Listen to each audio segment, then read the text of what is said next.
Hello, this is Bishop Francis. I want to talk to you about the upcoming elections purely from a Catholic perspective. Here's what I can and cannot talk about. I can talk about the truth, but I can't tell you who to vote for. Therefore, you make up your mind. But if it looks like I'm supporting a candidate or rejecting one, the answer is no. The truth is. These are some of the important issues and truths that you need to know about this election. Abortion. It's a very important issue to discuss, according to the U.S. Catholic bishops. Some make the case that their conscience is okay with committing this act. The answer is that conscience cannot and does not justify the act or support of abortion. Now, there's been an attempt at dialogue about this issue with the Catholic Church and both parties. So let's take the first, the Democratic Party. There's been dialogue to limit abortion to just before the third trimester.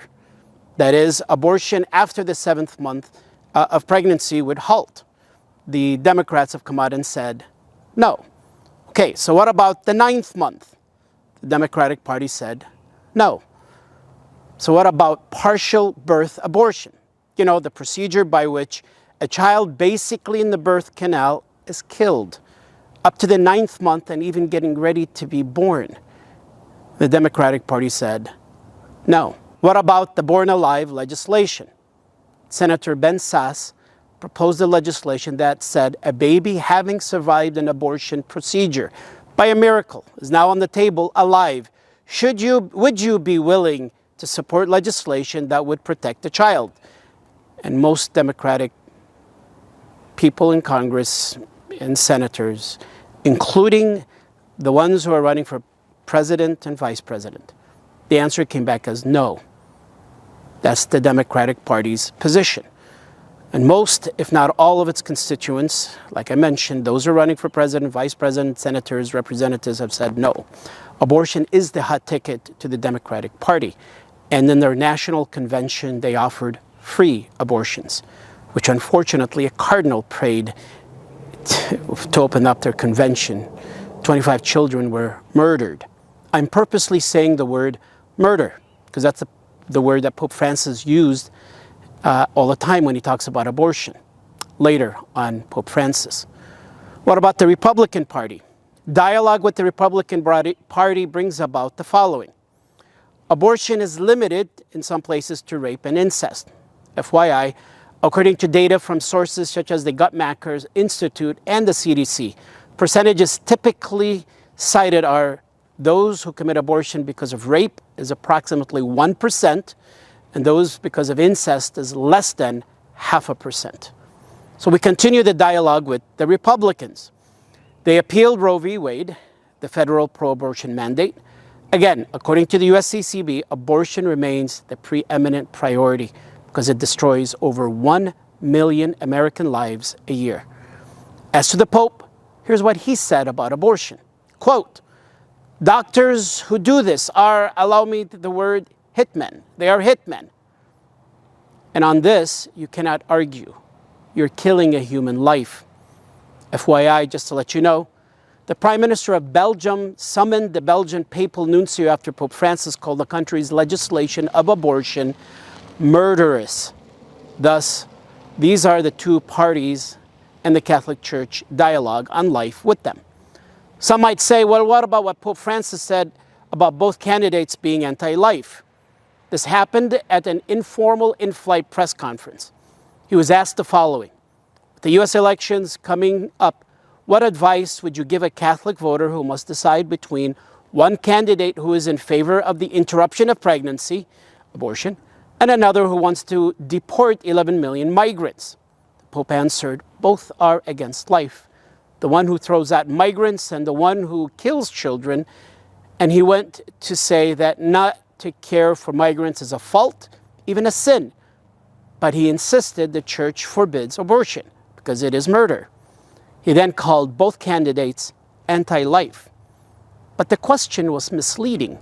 And it brings me to the second issue, the border. Can borders be controlled?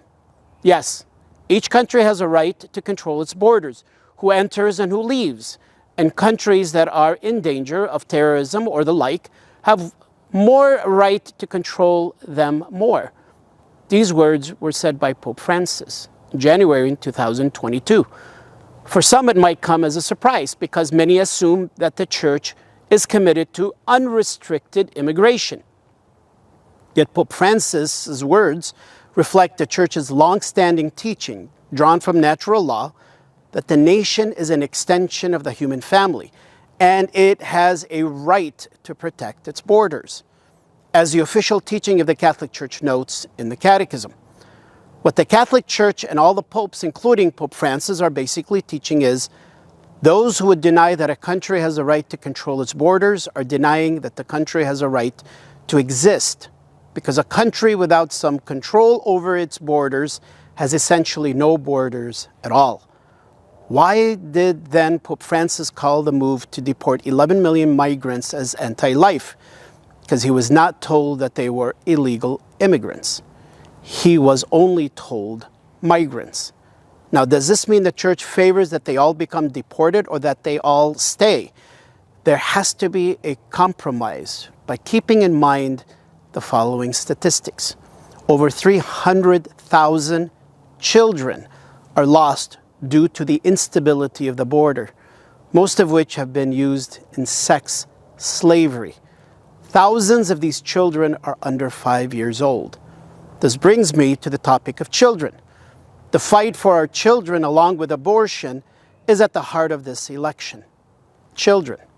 In June 2023, the Supreme Court permanently blocks Biden administration's transgender mandate. What was it? Well, children, minors, have the right to transgender surgery, hormone therapies, etc. Again, minors under the age of 18 have the right to it. The Biden administration mandated health insurance companies to pay for everything. They also were mandated to not tell the parents. Look it up. I'm not making this up. Google it. The Vatican has declared in a document in April of this year, a document called Dignitas Infinita, that spoke about gender theory and sex change. Quote, they are among the grave violations of human dignity impacting contemporary society, and stated any sex change intervention, as a rule, risks threatening the unique dignity the person has received from the moment of conception. A recent report on October 8 of this year has revealed that estimates from 2009 through 2023, 14,000 children have received such interventions nationally during that period.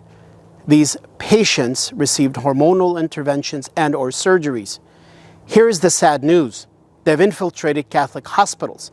900 of these children have received transgender interventions at 150 Catholic healthcare facilities across 89 dioceses in 37 states. Though no excuse, they are federally mandated by the current Biden-Harris administration. Schools are playing a role in this transitioning. There are schools districts, not just schools, but districts that have helped teenagers transition without parents' consent. In 2021-22 school year, the Michigan's Department of Education, MDOE, started a program that advocates for gender fluidity, starting at the elementary school level, and pushes educators to, quote, facilitate the sexual transition of minors without parental consent. Other examples in Chicago, California, documents obtained through the recent Freedom of Information Act request reveal that a California school district partnered with a healthcare facility to provide children with gender transition hormones and surgeries without parental consent through a, quote, mental health program, unquote, for K through 12 students. They offered cross-sex hormone medications like testosterone, basically without informing parents if it's for mental health. These kids were as young as 12 years old. This is funded through the Mental Health Student Service Act, MHSSA, also known as the California taxpayer. Please Google it. You'll be surprised. When Kamala Harris and Donald Trump were asked about these issues, and please look it up on their websites. Kamala Harris supports taxpayer-funded sex change operations for kids. Trump said no. What about schools? Biden administration in June of 2023 put new actions to protect LGBTQI plus communities. Working with the Department of Education, the Biden-Harris administration put out a new, quote, toolkit for schools to use. Number one, to protect LGBTQI communities from attacks. Two, support LGBTQI plus kids so they can thrive by strengthening mental health resources for LGBTQI youth, and to shield these LGBTQI Americans from book bans. What are these book bans? Pornographic children's books in our school libraries. Google them. If you don't believe me, go to your child's library. These talk about sex positions, oral sex, transitioning kids starting from kindergarten. I'm giving you an example. There's a book called Call Me Max, which is about a toddler who becomes gender and uses the opposite bathroom at school. If you don't believe me, go to your kids' libraries and find these books. Another such book, and I'm sorry to say this, and it hurts to say it, the book is called This Book is Gay. There's a chapter called Boy on Boy Sex. Not adults, boys. This has led to horrific statistics. A research report has found a 74% increase in rape or attempted rape at American schools. This is federal data.